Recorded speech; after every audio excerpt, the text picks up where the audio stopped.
ಇವತ್ತು ಈ ಪರಿಸರದಲ್ಲಿ ಹಲವಾರು ವೈದ್ಯರಿದ್ದಾರೆ.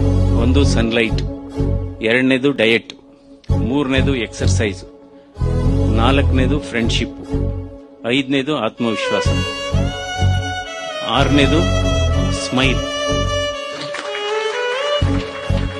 ಯಾಕೆಂದ್ರೆ ಈ ಫ್ರೆಂಡ್ಶಿಪ್ ಅನ್ನೋದು ಬಹಳ ಅಧ್ಯಯನ ಆಗಿದೆ. ಈಗ ಯಾರ್ಯಾರಿಗೆ ಉತ್ತಮವಾದಂತ ಸ್ನೇಹಿತರು, ಸ್ನೇಹ ಬಳಗ ಇರುತ್ತೆ, ಅದು ನಿಮ್ಮ ಹೆಲ್ತ್ ಮೇಲೆ ಪಾಸಿಟಿವ್ ಇಂಪ್ಯಾಕ್ಟ್ ಆಗುತ್ತೆ. ಅವರ ಆಯಸ್ಸು ಸುಮಾರು 10 ವರ್ಷ ಜಾಸ್ತಿ ಆಗುತ್ತಂತೆ.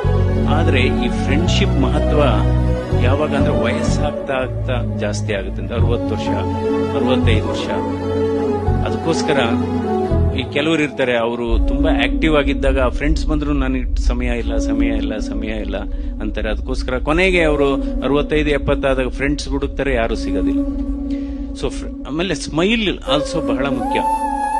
ನೀವು ನೋಡಿ, ನೀವು ಸ್ಟ್ರೆಸ್ ಇರಲಿ, ಯಾರಾದ್ರೂ ಬಂದಾಗ ಒಂದು ಸ್ಮೈಲ್ ಮಾಡಿದ್ರೆ ಬಹಳ ಇದು ಸ್ಟ್ರೆಸ್ ಕಡಿಮೆ ಆಗುತ್ತೆ. ಅದಕ್ಕೆ ಹೇಳ್ತೀವಿ, smile is the best cosmetic, smile is the best jewellery, smile is the best anti depressant, and smile is an universal language.